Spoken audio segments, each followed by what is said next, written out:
মত মানা যাবে না। কথা বুঝতে পেরেছে? এখনো আমাদের সমাজে কিছু মানুষ আছে, আপনি কিচ্ছু করেননি, আপনার ছেলেটাকে কোন রকমে এমএ পাস করিয়েছেন, ওতেই কিছু মানুষের জ্বলন আছে না নাই? আপনি হজ করে এসেছেন, ওতেই কিছু মানুষের জ্বলন, আপনার খাওয়া মাখা দেখতে পারবে না। আপনি কষ্ট মেহনত করে একটু পয়সা করেছেন, ওতেই মানুষের জ্বলন। আপনি কষ্ট মেহনত করে ছেলেদের একটু ঘর বেঁধে সবে বনেত খুলে কলম ফেলেছেন, পুলিশ এসে হাজির, ইঞ্জেকশন। বাবা রে বাবা, কি সর্বনাশে তাল। আল্লাহ আমাদের সবাইকে জানা, মানা, শোনা এবং এর প্রতি আমল করার তৌফিক দান করুন, বলুন আল্লাহু আমিন। শরীর ভালো থাকলে আর আরো কিছু হতো, আর সবে ওয়েদার চেঞ্জ হচ্ছে, যত রাত জাগবেন আপনাদেরও ক্ষতি হবে। এই আমরা প্রতি রাত জাগি, আমাদের অসুবিধা নেই, সহ্য হয়ে যাচ্ছে, আপনাদের ক্ষতি হবে, কষ্ট হবে। আপনারা আগামীকাল বিভিন্ন কাজে কর্মে ব্যস্ত হয়ে পড়বেন, তারপর খাওয়া দাওয়া করতে, রান্না যখন হয়েছে খেতে তো হবে, খাওয়া দাওয়া করতে অনেক সময়ও লেগে যাবে, সেই জন্য এবার ছেড়ে দিই। আল্লাহ আমাদেরকে সবাইকে জানা, মানা, শোনা এবং এর প্রতি আমল করার তৌফিক দান করুন, বলুন আল্লাহু আমিন। কলমাওয়ালা ঈমান, ইখলাসওয়ালা নিয়ত, ফাজাইলওয়ালা ইলম, মাসাইলওয়ালা শেকের আমাদের সকলের অন্তরে ভরপুর করে দিক, বলুন আল্লাহু আমিন।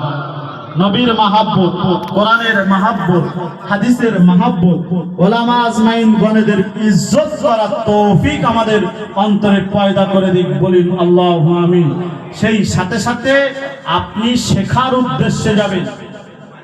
আপনি কে আহলে হাদিস, কে আচান গাছি, কে তবলিগ জামাত, কে ফুরফুরা, এটা দেখবেন না।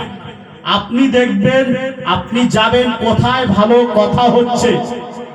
আপনি একজন তলেবে এলেম, আপনার বয়স শেষ, মাদ্রাসায় গিয়ে আর পড়তে পারবেন না, স্কুলে গিয়ে পড়তে পারবেন না, কোথায় এরকম মজলিস হচ্ছে, সেখানে আপনি বৃষ্টির পানির মতো অলি গলিতে চলে যাবে। বৃষ্টির পানি বড়লোক গরিব ধনী বাঁচে, সবার ঘরে সমান যায় না, সূর্যের আলো সমান যায়, এই অন্ধকারও হয়েছে।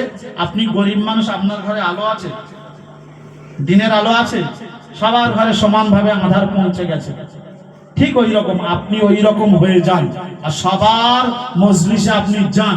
ভালো ভালো কথা আপনি খাতা কলম নিয়ে যাবেন, লিখবেন, লিখে আপনি সেগুলো যেগুলো ভালো মনে করবেন নোট করে ব্রেনে রাখার চেষ্টা করবেন। আর সেই সাথে সাথে 3, 4, 5 জানুয়ারিতে একটা আমাদের ভারতবর্ষে একটা বিশ্ব ইজতেমা ডেকেছে। এর আগে কবে হয়েছে না হয়েছে আমার আপনার হয়তো জানা নেই, কিংবা যারা বেঁচে ছিলেন গিয়েছিলেন। এখানে অন্য কিছু আলোচনা হবে না, ফরেন কান্ট্রি থেকে বিভিন্ন রকমের মানুষ এখানে আসবে, তারা এসে বিভিন্ন রকমের লেকচার দেবেন। আপনার যেটা ভালো মনে হবে যে এই লেকচারটা আমার জিন্দগিতে ফিট করলে হয়তো ভালো হতে পারে, সেই লেকচারটা আপনি খাতা কলমে লিখে নিয়ে চলে আসবেন। গিয়ে 3টে দিন ছাড় পোকার মতো পড়ে থাকুন।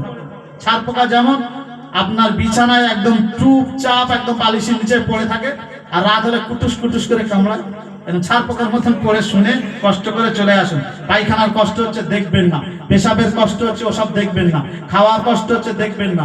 আপনি খাবার তৈরি করে নিয়ে যান, আর ইনশাআল্লাহুল আজিজ প্রত্যেকটা মানুষকে যাতে সুষ্ঠু এবং সবল পরিবেশ দেওয়া যায়, সুষ্ঠু এবং সুন্দর পরিষেবা দেওয়া যায়, তার জন্য সেরকম সেই ব্যবস্থাও করা চলছে 1 মাস আগে থেকে।